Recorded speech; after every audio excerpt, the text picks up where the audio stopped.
Timo leaned against the railing of the sprawling Zenith Station's observation deck, his unkempt hair falling into his eyes as he watched the flow of alien visitors.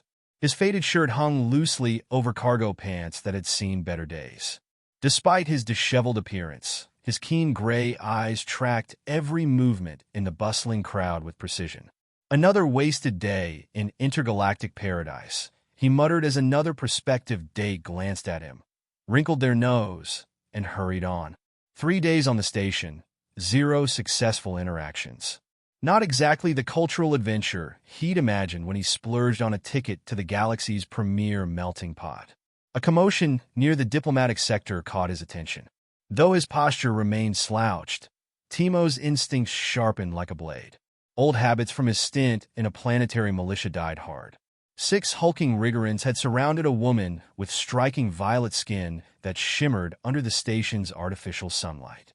Her formal attire clung perfectly to her athletic frame, but it was her face, a balance of elegance and restrained intensity, that captivated Timo. Her poised tone floated above the low growls of the Rigorans. Gentlemen, as I've explained, policy revisions require official channels. I cannot make exceptions. Exceptions can always be arranged. One of the Rigorans rumbled, his scales shifting ominously. The faint tension in her shoulders belied her calm expression. Timo assessed the situation. 6-1, security cameras mysteriously inactive, patrol schedules leaving a 12-minute gap. Time to act. Staggering forward, he waved clumsily, his voice slurred as he shouted, "There you are! I've been looking everywhere." The delegate's having a meltdown about that missing shipment of, He squinted dramatically at the Rigorans. "Oh wow, sorry. Am I interrupting?" The woman's sharp eyes flickered with suspicion, then recognition. She caught on. "Ah, the shipment. Yes, urgent matters indeed. Apologies, gentlemen, but I must attend to this immediately." The Rigorans exchanged uneasy glances. Everyone knew the delegate's infamous temper. Their leader growled a reluctant farewell, and the group dispersed. When they were out of sight, Timo straightened, his facade melting into a crooked grin. "Pleasant fellows. Really know how to read the room." The woman regarded him with a mix of amusement and intrigue. "Impressive improvisation. And you are?" "Timo," he replied with a wink. "Just your average traveler. Here to see the sights, save a diplomat, maybe grab a drink." A smile tugged at her lips. "I'm Mira." And that was far from average. "Well, Mira, if you're handing out compliments, maybe we should grab that drink together." Timo's charm was met with a soft laugh that made his pulse race. "You'll have to earn it," she teased before leaning in to kiss his cheek. "Thank you, Timo. Perhaps we'll meet again." As she walked away, her poise and grace leaving him breathless, Timo felt something stir inside, a desire to be more than the aimless wanderer he'd been for years. 2 weeks later, Timo sat in his cramped station apartment, staring at the holographic invitation hovering before him. Constellation Academy of Intergalactic Relations. Recognizing exceptional potential in cultural diplomacy and conflict resolution, we are pleased to offer you a full scholarship. "Well," Timo muttered, ruffling his hair, "at least it's a change of scenery." The Constellation Academy loomed ahead, its crystalline spires shimmering like beacons. Timo adjusted his battered backpack and joined the crowd of new recruits funneling into the entrance hall. "Welcome, initiates." A holographic guide flickered to life, cycling through various alien forms. "Please proceed to the orientation amphitheater." Timo found a seat in the back row of the massive auditorium, slouching comfortably while the rest of the students sat stiffly in their pristine uniforms. Around him, the room buzzed with excitement. "Is this seat taken?" A lavender-skinned Valisian gestured to the spot beside him. "Be my guest," Timo replied, stretching his legs. "I'm Timo." "I'm Corda," the Valisian said, his voice tinged with awe. "Out of millions of applicants, only 50 of us were accepted this cycle. You must have an impressive resume." Timo smirked. "Sure. I once convinced my neighbor's pet to stop chewing on my boots." Before Corda could respond, the lights dimmed. A tall figure in flowing silver robes stepped onto the stage. "I am Dean Oris," the figure announced. "Here, you will learn not only diplomacy, but empathy. Not just negotiation, but understanding. Your journey begins now. Timo's attention drifted until another figure took the stage. His heart skipped a beat. Mira, now dressed in the Academy's sleek instructor's uniform. Her presence dominated the room. Gasps rippled through the crowd. Professor Mira, Dean Orris introduced her, our most celebrated expert in interspecies diplomacy. Her course is the most challenging and most rewarding this academy has to offer. Timo's throat went dry as her gaze swept the room, lingering on him. Recognition sparked in her eyes, followed by a flicker of amusement. Well, she began, her tone commanding yet warm. Let's see what potential this class has to offer. Corda leaned closer, whispering, they say she's never given a perfect score. Not in 50 years. Timo blinked. 50 years? She doesn't look a day over 30. She's Alvarin. Their species ages differently, Corda explained. She's over 2 centuries old. As Mira's sharp gaze returned to him, Timo swallowed hard. This might get complicated. Timo adjusted his seat in the classroom, which was both impossibly futuristic and oddly intimidating. Holographic panels hovered in the air, shifting between diagrams of alien anatomy, trade routes, and examples of first contact scenarios. A soft hum filled the room as the rest of the students filed in, each one carefully dressed and eager to impress. Unlike them, Timo had barely brushed his hair. His battered jacket and worn boots stood out like a sore thumb, earning him a few raised eyebrows. He ignored them, leaning back in his chair with his trademark slouch. Then the door hissed open, and Mira walked in. Every head in the room turned as she strode to the front of the room, her violet skin gleaming under the soft glow of the classroom lights. Her presence was magnetic, her gaze sharp. Timo tried not to stare, but his memory betrayed him. The touch of her lips on his cheek still lingered. Welcome to Advanced Interspecies Diplomacy, Mira began, her voice effortlessly commanding attention. This is not a course for the faint-hearted. You will be tested, not just in your knowledge, but in your ability to adapt, empathize, and think under pressure. Diplomacy, after all, is rarely about saying the right thing. It's about saying the right thing when the stakes are highest. The room was silent. Mira's piercing eyes scanned the group, lingering on Timo for a heartbeat too long. A flicker of amusement crossed her face before she continued. Let's begin with a demonstration. Timo, she said suddenly, and his name hit him like a shockwave. Step forward. The rest of the class turned to him, whispering. Timo groaned inwardly, but forced himself to stand, his usual swagger masking his unease. He approached the front of the room, giving Mira a lopsided grin. Guess I made an impression. Mira didn't return the smile. We'll see. She gestured to the center of the room, where a holographic podium appeared, displaying a glowing red sphere. Your task is simple. Negotiate with the representative of Tal Prime to secure a critical trade agreement. They're the galaxy's sole supplier of syntherium, a material essential to interstellar travel. Without it, hundreds of colonies will face isolation and collapse. Timo frowned. Sounds straightforward enough. Mira's lips curved into a knowing smile. The representative is a Talian diplomat. They are notoriously distrustful of humans, and their communication style is unique. The sphere shimmered, and a translucent figure materialized. The Talian representative was humanoid in shape, but covered in a glossy, iridescent exoskeleton. Its segmented eyes glowed faintly, and its voice, when it spoke, was a rapid series of clicks, whistles, and deep hums. Timo blinked. Is there a universal translator for this? There is, Mira said, folding her arms. But it's broken. Good luck. The class chuckled, and Timo shot her a look.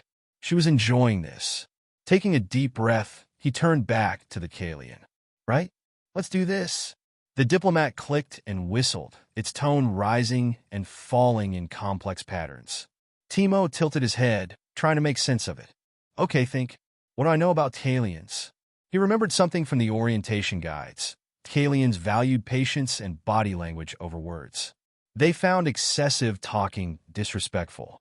Timo clasped his hands together and gave a slow, deliberate nod. The diplomat paused, its glowing eyes narrowing. Then it clicked again, this time with a sharper tone. Timo hesitated. Was that agreement? Or skepticism? He pointed to the holographic display, which now showed a glowing image of syntherium crystals, and mimicked a gesture of offering, his palms up and open. The talion clicked loudly, its tone rising sharply. Not good. Timo frowned, tapping his chin as he tried to decipher the reaction. Then inspiration struck.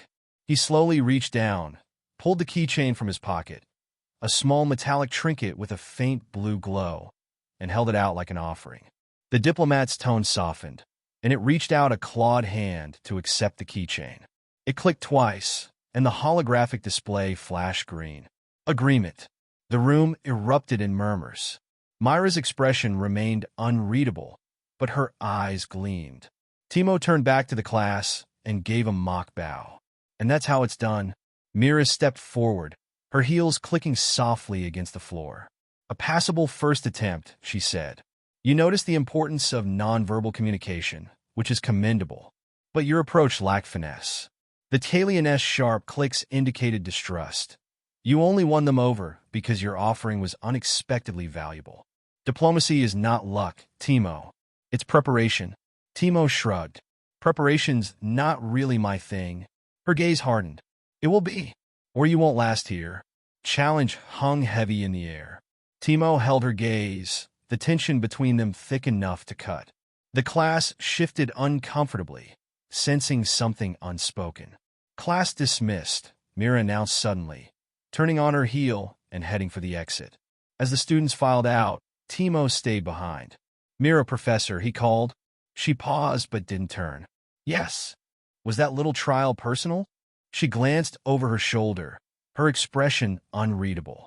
Everything here is personal, Timo, especially for you.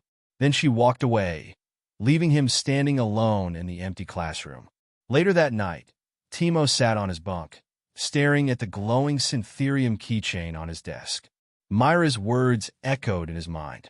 Everything here is personal. For the first time, he realized this might not just be about him. Something about Mira, her intensity, her precision, felt oddly familiar. And he couldn't shake the feeling that he'd just stumbled into something far bigger than himself. Timo sat on the edge of his bunk, the soft glow of the syntherium keychain casting shifting patterns on the wall. The day's events played over in his mind. Mira's words lingered, cutting deeper than he'd expected. Everything here is personal. A sharp knock at his door jolted him from his thoughts. Before he could respond, the door slid open, revealing Corda. The lavender-skinned Valision stood in the doorway, his wide eyes sparkling with curiosity. Mind if I come in? Corda asked, stepping inside without waiting for permission. Apparently not, Timo said, gesturing to the cluttered room. Welcome to my palace. Corda took in the sparse space. A narrow bunk, a small desk strewn with holographic notes Timo hadn't bothered to read, and an old duffel bag shoved haphazardly into the corner. Wow, Corda said with an exaggerated whistle. It's minimal. Yeah, I like to keep things simple, Timo replied, leaning back against the wall. What brings you here? Corda sat on the desk chair, spinning it idly. You, of course. Word travels fast in the academy. Your little demonstration in Mira's class? Everyone's talking about it. Timo smirked. I aim to please, or irritate, Corda said with a grin. But seriously, I've never seen her single someone out like that. What's the story with you two? Timo hesitated, rubbing the back of his neck. No story. Just a chance meeting on Zenith Station. Helped her out of a tight spot, that's all. Corda leaned closer, his voice dropping conspiratorially. You're sure that's it? Because the way she looked at you? That wasn't just a chance meeting energy. Timo waved him off. You're imagining things. Am I? Corda's smile faded, and his tone grew serious. Look, I don't know what's between you and Mira, but you've already got people watching you. Some of them aren't fans. The academy's competitive, and you're not exactly blending in. Timo raised an eyebrow. I didn't come here to make friends. No, but you'll need allies, Corda said, standing. And whether you like it or not, Mira's put a target on your back. Watch yourself, Timo. With that, Corda left, the door hissing shut behind him. The next day, Timo made his way to the Academy's training center, a sprawling arena filled with holographic simulations and obstacle courses. The air buzzed with activity as students tested their skills in mock negotiations and survival scenarios. Timo, a sharp voice called. He turned to see Mira standing at the edge of the arena, her arms crossed. Her expression was as unreadable as ever. "Professor," he said, strolling over with a casual smile. "What can I do for you today? Another impossible task?" "You could start by taking this seriously," Mira said. She gestured to a nearby console, which displayed a map of a dense alien jungle. "You're about to participate in a first-contact simulation. The stakes are simple. Convince the native species to allow safe passage through their territory. Fail, and you'll trigger a conflict that could end in bloodshed." Timo shrugged. "Sounds straightforward enough." Mira stepped closer, her voice dropping. "It's not. This simulation is based on a real incident. I was there." Her words caught him off guard. For the first time, he saw something in her eyes, a flicker of vulnerability buried beneath the steel. "What happened?" he asked. She hesitated before replying. A group of negotiators failed to understand the species' customs. They assumed their technology would make up for their lack of respect. It didn't. Lives were lost. Timo frowned. "And you think I'll screw it up too?" "I think you're too cocky for your own good," she said bluntly. "But I also think you have potential. Prove me right, Timo." She walked away, leaving him staring at the console. The simulation was nothing like Timo had expected. The jungle was alive, teeming with bioluminescent plants and strange, insect-like creatures. The native species, the Silics, were tall, slender beings with crystalline exoskeletons that refracted light into dazzling colors. They communicated through a mix of melodic hums and intricate hand gestures. Timo stood before the Silics leader, his mind racing. The leader's hums grew sharp and discordant, clearly a sign of displeasure. "What am I missing?" he thought, scanning their body language. Then it hit him. The Silics weren't reacting to his words, but to his stance. He'd been standing too close, a sign of aggression in their culture. Slowly, he stepped back, lowering his hands in a gesture of deference. The leader's hums softened, and the light emanating from its exoskeleton shifted to a calmer blue. "Permission to pass," Timo said carefully, keeping his tone even. The Silics leader tilted its head, then raised one hand in a gesture of approval. The jungle around them faded, replaced by the sterile walls of the training center.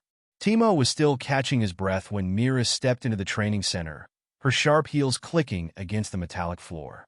The simulated jungle's humid heat lingered on his skin, but the cold intensity in Mira's gaze cut through it. "You succeeded," she said, her voice as neutral as ever. "Yeah, no thanks to the welcoming committee," Timo replied, brushing a bit of imagined sweat from his brow. "I'm starting to think you enjoy setting me up to fail." Mira tilted her head slightly, the faintest trace of a smirk curving her lips. "If I didn't think you could handle it, I wouldn't bother." The words hung in the air between them, leaving Timo unsure whether to feel flattered or insulted. "What did I miss?" he asked, crossing his arms. "The simulation, I mean. I'm guessing you didn't drag me into this just for a practice run." "You noticed the cultural nuances," she said, folding her arms in a mirror of his stance. "The Silics value space and deference, yet most negotiators assume the loudest voice in the room wins. That failure in understanding cost lives during the original encounter. Lives I couldn't save." Timo blinked, taken aback by her candor. This was the most personal she'd been since their reunion. "I didn't realize you were there," he said softly. Mira's gaze hardened. "You wouldn't. And I don't intend to make it a topic of discussion. Focus on what you've learned today." Timo opened his mouth to respond, but the sound of hurried footsteps interrupted him. A young cadet, short, nervous, with a sheen of sweat glistening on his greenish skin, stumbled into the room. "Professor Mira," the cadet said, barely catching his breath. "Dean Vlar needs to see you immediately." "It's urgent." Mira's expression darkened. Without a word, she turned on her heel and strode toward the exit, her pace brisk and purposeful. Timo hesitated, curiosity gnawing at him. Something was clearly wrong. "You should head back to the dorms," the cadet muttered, glancing at Timo before hurrying after Mira. But Timo wasn't one to follow instructions. Timo shadowed Mira and the cadet, keeping a careful distance as they weaved through the Academy's labyrinthine corridors. Eventually, they stopped outside a secure conference room. The doors slid shut behind Mira, and Timo crept closer, finding a small alcove nearby. He strained to hear through the thick walls, but caught only fragments of the conversation. Incident on Outpost 17, unauthorized presence. Same tactics escalating. Timo Carter? His name hit him like a punch to the gut. Timo pressed closer, his heart pounding. Why are they talking about me? Before he could piece together more, a shadow loomed over him. Spying on your professors? A low, amused voice said. Timo spun around to see ZX Thor, the purple-skinned Andorian from orientation. His arms were crossed, and his antennae twitched with curiosity. I was just passing by, Timo lied, straightening. Sure you were, ZX said, leaning against the wall. But since you're here, I'll let you in on a little secret. Timo frowned. What's secret? This academy isn't just about training diplomats, ZX said, his voice dropping to a whisper. There's a reason they only accept 50 students out of millions. The ones who graduate don't just mediate trade disputes. They become part of something much bigger and much more dangerous. Timo narrowed his eyes. What's that supposed to mean? ZX shrugged. You'll find out soon enough. If you survive, that is.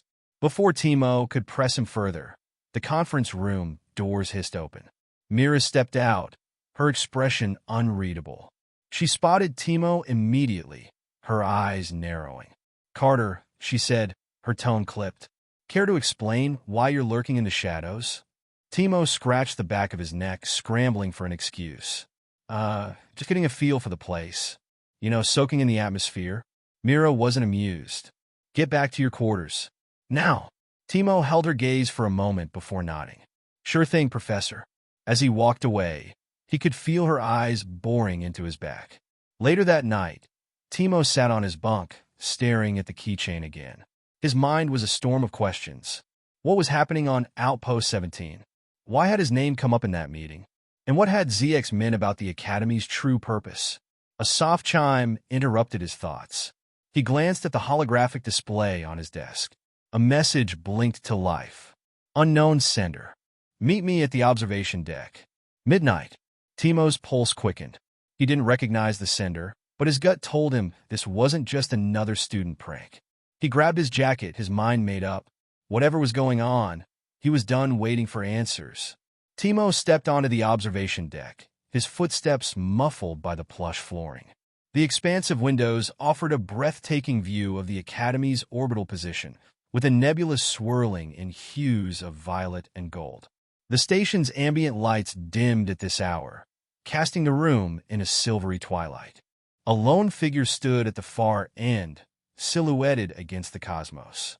You came, the figure said, their voice soft yet commanding.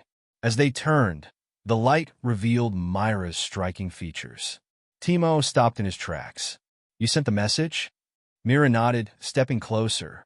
The usual guarded expression on her face was replaced with something else, determination, tinged with reluctance. I thought it was time you got some real answers, she said. Timo crossed his arms. I'm all ears.